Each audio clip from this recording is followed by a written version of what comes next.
Om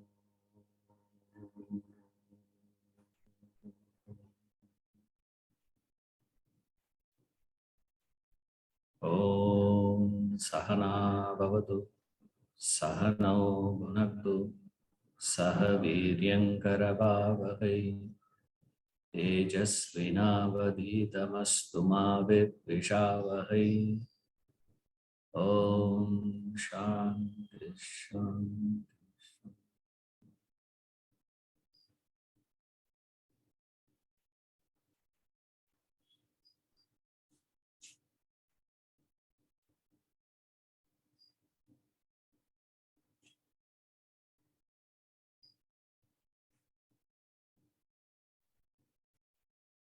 28 and 29.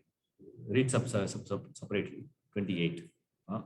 Yatha nadinam bahavombuvegaha samudramevabhimukha travanti tatha tavami naralokaviraha vishanti vaktranyabhivijvalanti Yatha nadinam bahavombuvegaha samudramevabhimukha travanti tatha tavami naralokaviraha vishanti vaktranyabhivijvalanti. As the many torrents of rivers rush towards the ocean alone, so do these heroes in the world of men enter your blazing mouths. Each one had different mouths. Each one is entering in their own mouths. It's not that everybody is entering their one. Each one is entering into their own mouths. Beautiful example. How the rivers enter the ocean. How they hurriedly run towards the ocean. With that rush these people are doing. They just enter. I suppose you're all familiar with the process now. There's no need for us to be explaining these things. Water gets evaporated from the ocean, forms cloud, and condensed, forms as rain, becomes a river, and the river enters the ocean, and then the ocean becomes vapor, vapor gets condensed, cloud gets condensed, rain, river, ocean. Vapor, cloud, rain, river, ocean. What is this?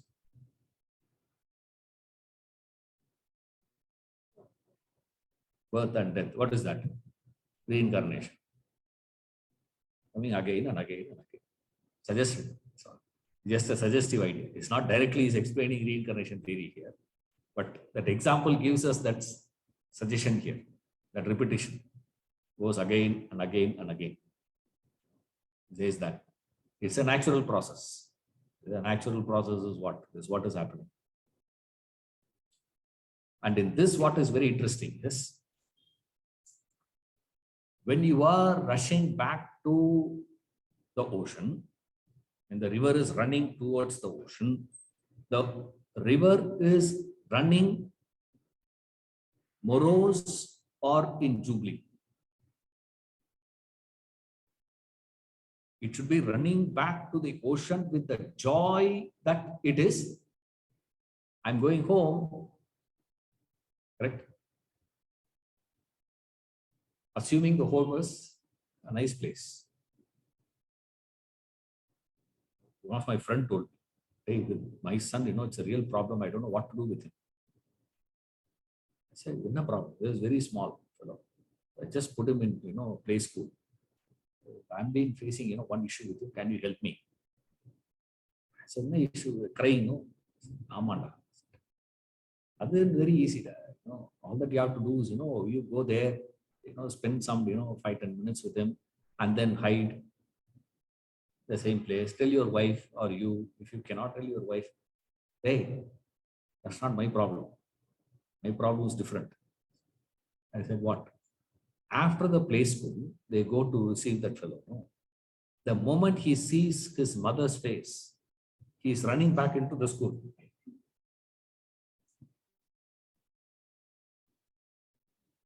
He is crying while coming back.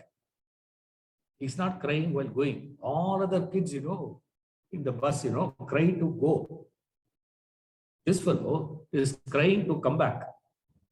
So they have told us, they have booked a bus actually. They said, we cannot bring him in the bus because he is causing so much of, chaos. Because people don't know what to do with him. Because they are all trained to take care of a child who is crying to go to school from house, morning. Evening, they have no training. I said, hey, can you help something? When you are rushing back home, you should be in peace. Right? When you are when the river is entering the ocean, it should enter with joy. How we enter? We are crying. I don't want to go. I don't want to go. I don't want to go. I want to be a river out. Why? It's because you have forgotten that is your home. The river has forgotten its original identity, that I am not a river, I am ocean. I belong to ocean. I am ocean actually. It is just a small part. It's such a tiny one. To see that it's a huge river, it will look like. Near, Calcutta, if you see, you can't see the other end. So huge the river is. What is that compared to the ocean?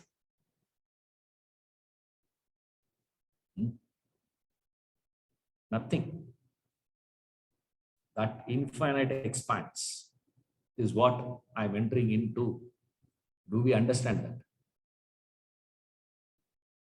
That's what he's giving here. Says the river must be happy. Entering, I'm back to my house. I'm going back home. Now, why this problem is, when this body was given to you to use, to fulfill whatever you wanted in life, for you to experience this world, you need body. Without a body, no experience is possible. Remember that. If body is, to experience, if you don't need a body, then you are a deva. You see, only devas can afford to take a stand of, I don't need a body for me to experience it.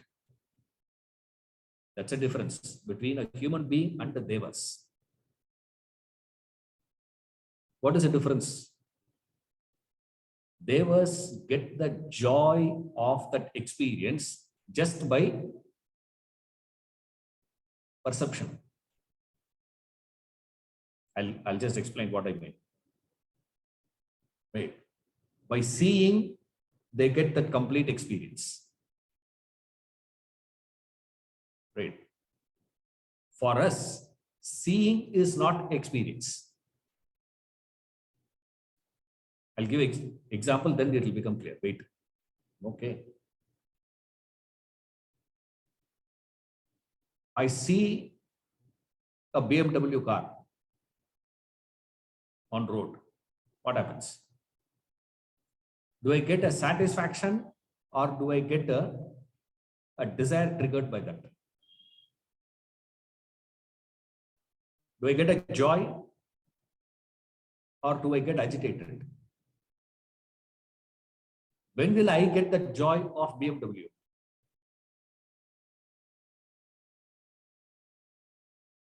When you are there. Do you get it there? And the fellow says, don't worry, sir, come, I'll take you for a ride. We'll go out. You want to go, no? Come, we'll go. I want. No, we'll go for a tour. 3 days tour, we will go. Drive. You can drive also. Not that you have to be him simply sitting. BMW joy is driving, not sitting. Drive. He gives. Will I get the joy? Complete joy? No. When will I get that complete joy? Sir, should be mine. Should be my car. Seeing that fellow driving the car, will I get a joy? No, where I'm going to get a joy. A deva means the one who is able to derive pleasure, the same joy as though owning it, just by seeing it. Seeing is owning for them. For a human beings, what is it? That's why your experience can never be complete without actual. You got to make it into a reality. Sir, seeing the car, how I am going to get a joy? You may say, sir, seeing is also perception which is physical. No, still it is incomplete for us. Still it is incomplete. The thought of having it should be enough. If that is the case, then you can just imagine that you have a big house. That's enough, no? Just imagine that you are having a palatial place. You are having the best of food. Just imagine. Problems all right. No, no, no. I have to actually have it. Only then real joy for us. Right? Human beings.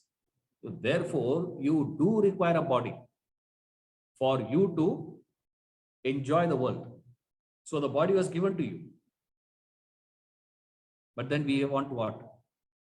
In the name of taking care of this body, we have started getting attached to the body. We have fallen in love with this body. Since you have fallen in love with this body, you have started assuming that is your home. That's why he's qualifying all these things as terrible, painful, problematic, all these issues. You should be enjoying to enter into that totality. From Vyashti, you are becoming Samashti. From individual, you are becoming total. The river is becoming ocean. When the river is becoming ocean, should it be celebrating that or it should be mourning for that? Being scared. And he says, it's a law of life that it will be scared. Why it is scared? Because it has already got attached to the body. What is getting attached to the body? Falling in love with it. What does that mean, sir? It means you have started believing that it's mine. That's what he says. They rush towards. Beautiful idea. See, look at that, the pair of opposite here. Conflicting, contradicting idea. Huh? One hand, he says, it is horrifying. It is disgusting to see. Pulverizing, chewing, all that. It is terrible sight to see. But then people are rushing towards it. What is natural one? Anything repulsive, what do you do? You withdraw, isn't it? Kuvam River. Do you know there is a river called Kuvam in Chennai?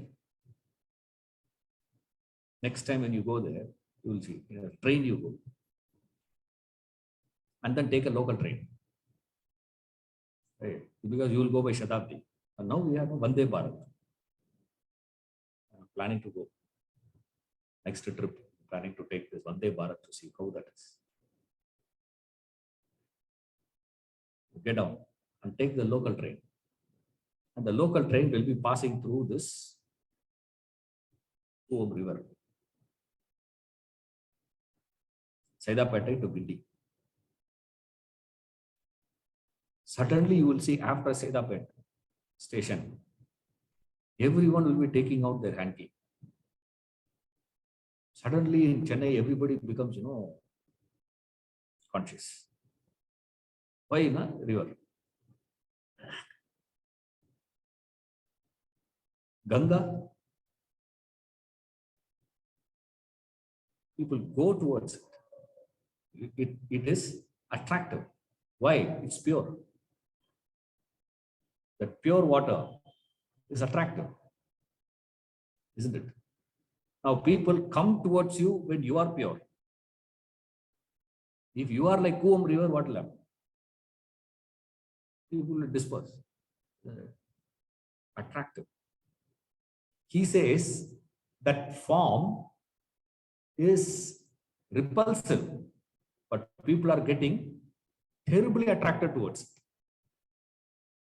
Weird combination, How that is possible? No way you can understand. This is what I said, it is anirvachaniyam. It is beyond it. You can't understand that. Because it is against the natural law. What is the natural law? Repulsive things we stay away from. We don't rush towards it. Only when it is pleasant, we rush towards. That is natural behavior of a human being. Now here he says, such a terrible sight. Blazing mouth of yours.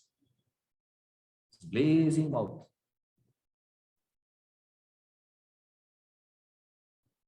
Abhijwalant.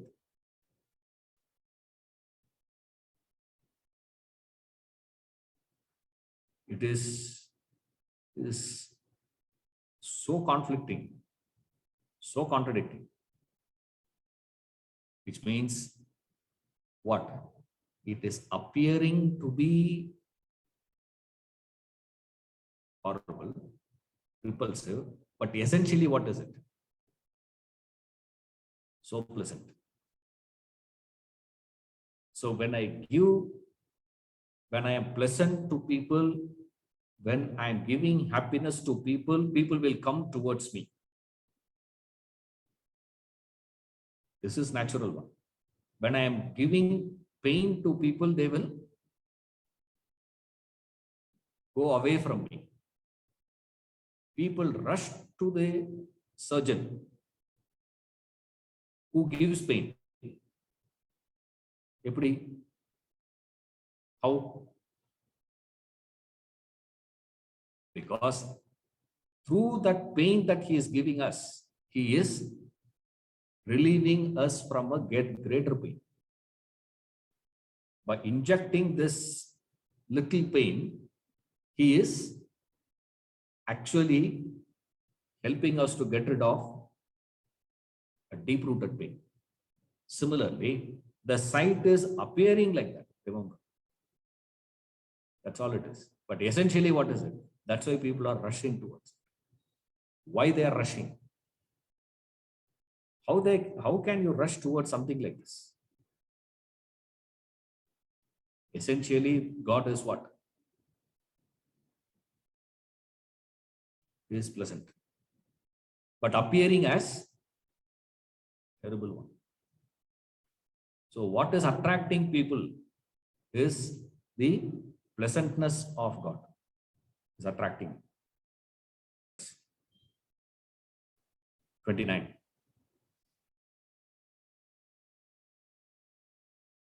ज्वलनं पतङ्गाः विशन्ति नाशाय समृद्धवेगाः तथैव नाशाय विशन्ति लोकाः तवापि वक्त्राणि समृद्धवेगाः यथा प्रदीप्तं ज्वलनं पतङ्गाः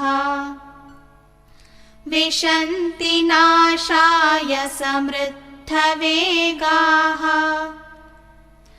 तथैव नाशाय विशन्ति लोकाः लोकाः तवापि वक्त्राणि समृद्धवेगाः As moths with great speed enter into the brilliant fire for destruction, even so people enter with great speed into your mouths for destruction. For destruction means for their own destruction. Moths enter into fire. Why? Helplessly drawn. The moths helplessly gets drawn by the fire. Now, fire, I've told you people earlier, anytime you think of fire, remember these 2 points. There are 2 aspects to fire. There is a light component and there is a heat component. The moth is getting attracted towards the fire for what? Light. It is totally ignorant of the heat component of the fire. So it knows only one side of the fire. It doesn't understand the other side of it. It's called ignorance. Same way, people are so ignorant like the moths. They are ignorant about what? They are ignorant about certain facts of life. You enter into things, we do actions, we say things without realizing the totality. We do actions and we believe that whatever we are thinking, whatever we are doing is so complete. Sir, I have thought about it a lot. These, these boys, they come and propose, to girls. I love you. Let me think about it. Give me 1 week. Now, 1 week, what is she going to do? I'm not saying you should not think. I say, when you say 1 week, during that 1 week, are you going to actually think? No.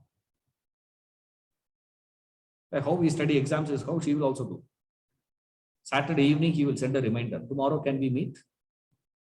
Because last Sunday, I told you, you said 1 week. Now she again starts. I say, you're behaving like, exam.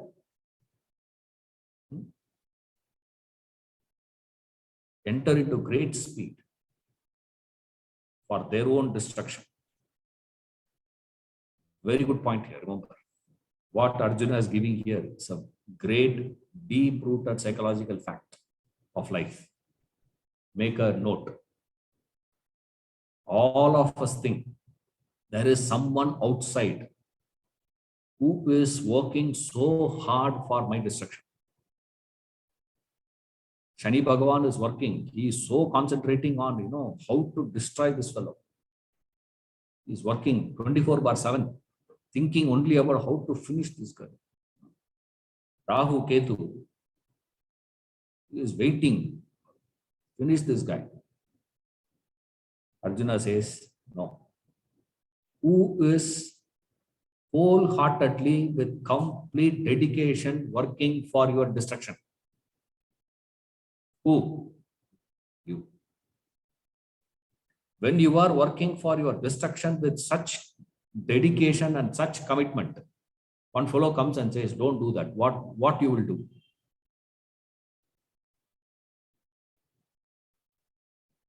Huh? You will say what? Get out of my face. That's why any good advice given to this person, he will get repulsive towards good advice. Towards good advice, what will happen? People get angry. Why they get angry? Hey, I am working so hard for my destruction, and you are coming and putting a speed breaker, reducing my speed. The fellow was telling me, driving, was telling, it's really irritating. I said, speed breaker is supposed to do that, no? So irritating to have speed breaker on the road. The purpose of a speed breaker is what? To reduce the speed, no? And he says, why they have it? You get irritated. Why you get irritated? Because of it's reducing my pace, isn't it?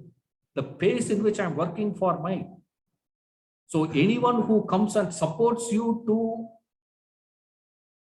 your effort, you will welcome them with, you will give a red carpet reception to those people. Open arms, you will receive them. Anyone who comes and stops your effort, and all your effort is towards what? All your effort has been only towards how to get myself destroyed completely. And you think, so I'm thinking so hard. No, but this is the enchantment. You're enchanted like the moth. You're enchanted by the light. But you are oblivious to the fact that along with the light, there is heat as well. Do you know that part of it? This is what Bhagavadgita text is. Entire Bhagavadgita text is only this one point. Every facet of life he picks out, one after the other, one after the other, one after the other, and exposes the heat component in it. Because you see one part of it and say, what a beauty, what a fantastic one. Sir, my family. What is your family? You see one side of it. Other side, when it is exposed, what happens to you? Will you have the rush? Your rushing will reduce. And that we get disturbed, that we get agitated. That's why many don't come towards Shastras. Because the Shastra study will put a speed breaker, at least, if not stopping. It will put a speed breaker to your speed in which you are rushing towards the destruction, self-destruction. So remember, who is slogging, bent on your destruction? Who is working so hard for your destruction? Yourself. Who says that? Krishna is not saying, Sanjay is not saying. Who is saying? Arjuna is saying. That's beauty here. Arjuna confirms that. He says, as moths with great speed enter into the brilliant fire for destruction. Why they enter? They enter to get destroyed completely. Same way you also enter into the world. Beware.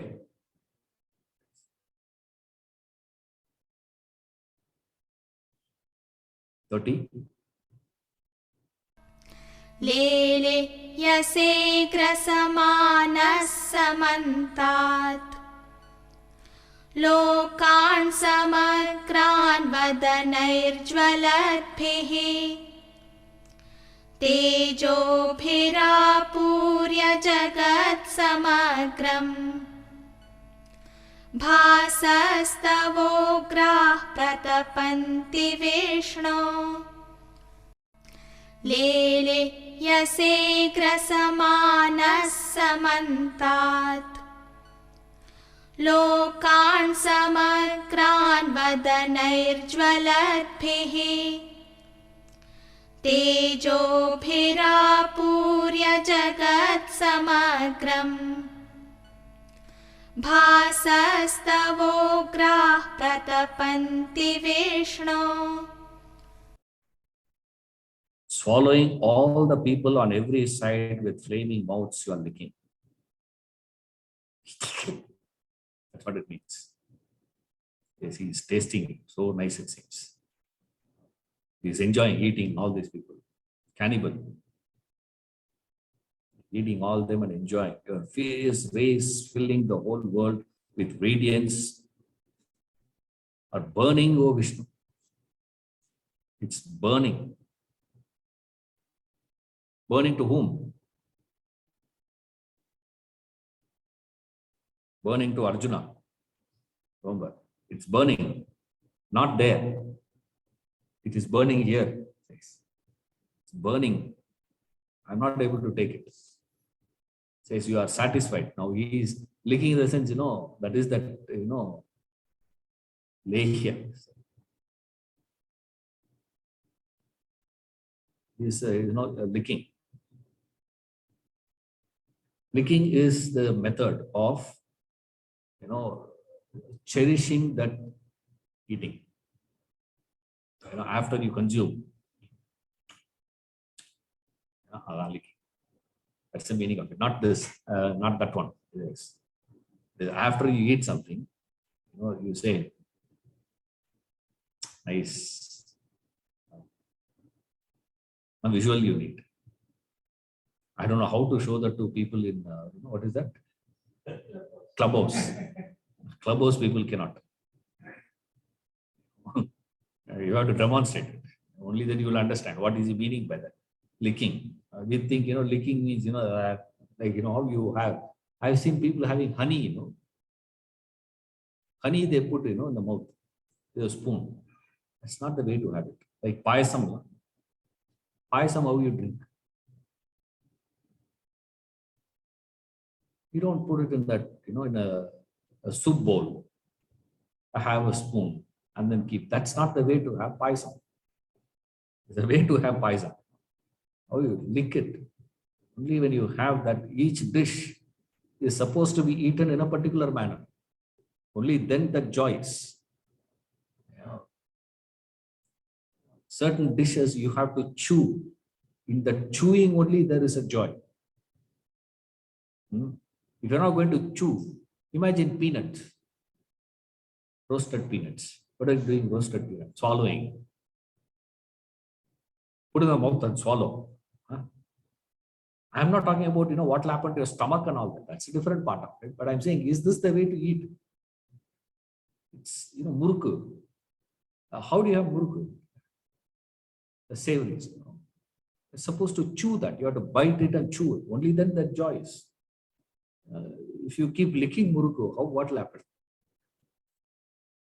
Take a peanut and, keep licking.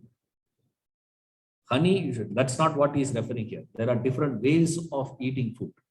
That's not what is referred here. What he is referring is, after you have consumed the food, after you have tasted anything, there is a gesture you make. He says, you are making that gesture.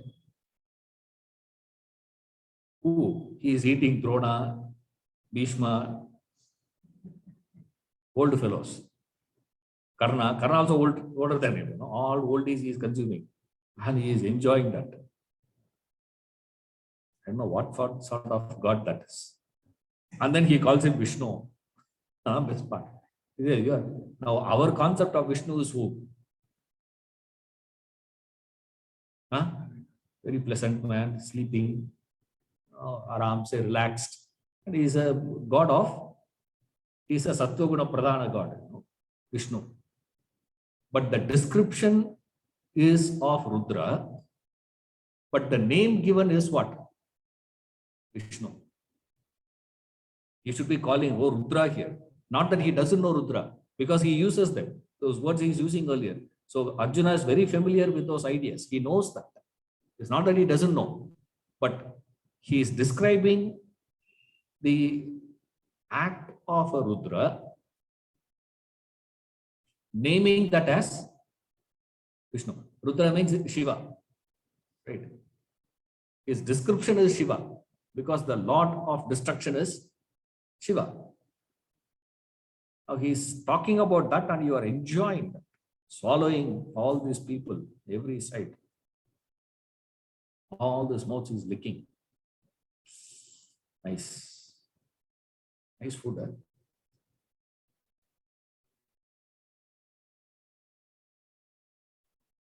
$31. आख्याहि मे को भवानुग्ररूपः नमोऽस्तु ते देववर प्रसीद विज्ञातुमिच्छामि भवन्तमाद्यं न हि प्रजानामि तव प्रवृत्तिम् आख्याहि मे को भवानुग्ररूपः नमोऽस्तु ते देववर प्रसीद विज्ञातुमिच्छामि भवन्तमाद्यम् न हि प्रजानामि तव प्रवृत्तिम् Make known to me who you are. He is form. Salutation to you, Supreme God. Have mercy. I desire to know you, the primeval. I know not indeed your purpose.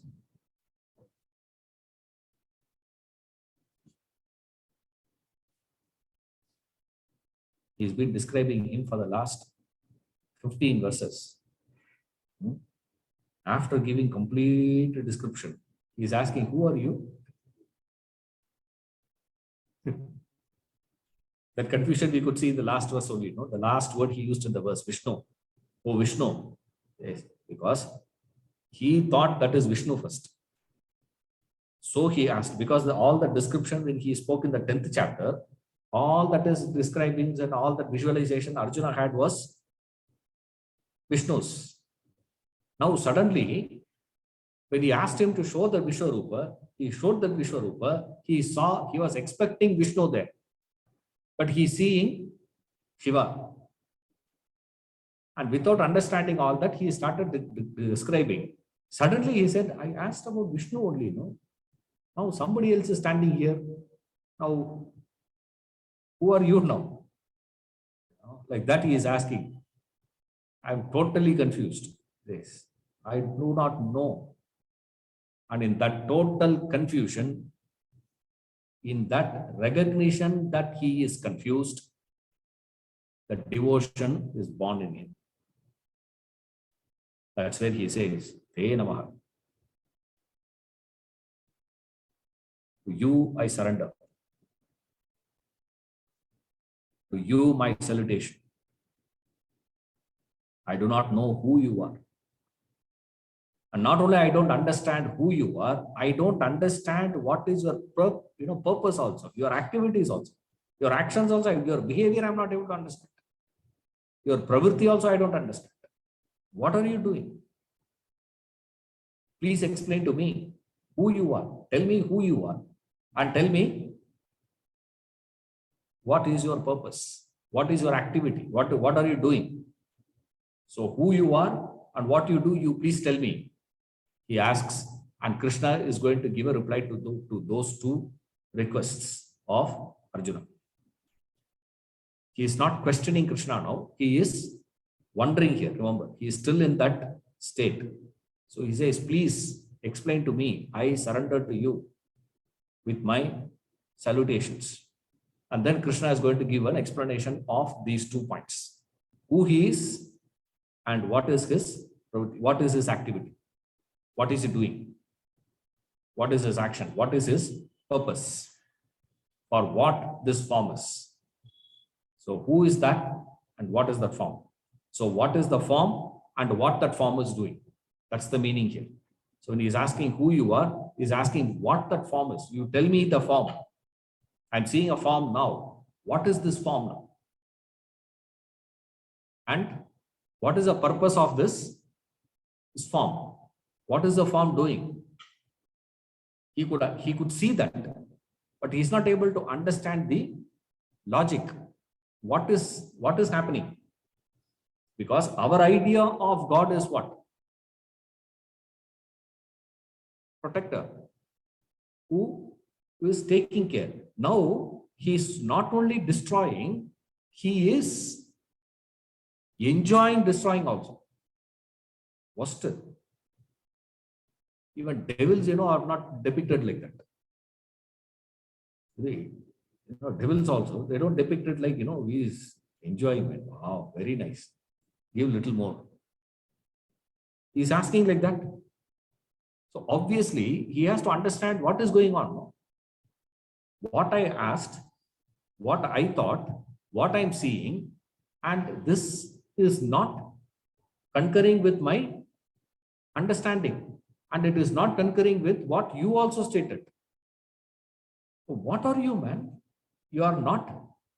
I don't comprehend you at all, he says. I'm not able to realize what is your purpose, or why you are doing like this. Why you are showing this to me? That is the question of Arjuna. And the best part is, he's asking, who are you, after complete description. It's like after completing all the conversation, say, yeah, correct. But then finally you ask, what's your name? Who are you? It means what? You have forgotten. All the time. Many times happens to me also. People think, they know me. I know them, so they call. Say, how are you, sir? I say, yeah, I'm fine. How are you doing? This, that, all the conversation I will do. After giving the phone down, I ask them, who's that person called? I can't tell them. I don't know who you are. If I tell them I don't know who you are, they'll tell me, what nonsense. I've been attending your class for the last 7 years. You don't know me. Why all the problems? So we say all that, and then finally we ask, who are you? Like that he is asking. Make me know who you are. The form is not comprehensible, because the sight is all about Shiva. But essentially, what is he? Vishnu. So his personality is Vishnu, activities are of that Shiva. See, essentially he is good, but all his behaviors are looking repulsive. Essentially he is kind. Actions are gross, gruesome. How will you reconcile that? He is asking Krishna to reconcile that. Right? When he is asking who you are, what he is asking is this.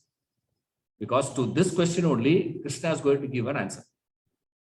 So you understand what Arjuna's request is. Why he is putting these two is because these two are not matching. Because what you are and how you behave should be in alignment. That is called a Satyam, isn't it? And following Satyam means what? My thoughts, my words, my deeds should be in alignment. If it is in alignment, I am following Satyam. Now, if you are the personification of Satyam, then there has to be an alignment between who you are and how you behave. And what you said. You said one thing. What you are showing is something else. And what you are doing in that is totally different. Who you are is different. What you said is different. And activities are different. So your thoughts, your words, your deeds, your personality, your being, your words, your description, what you spoke in the 10th chapter, and what you are demonstrating to me, what you are showing to me in the 11th chapter is not in alignment. Tell me who you are and explain to me that. That is what he is asking. And Krishna beautifully explains that in 2 verses. And then continues. We'll see next class.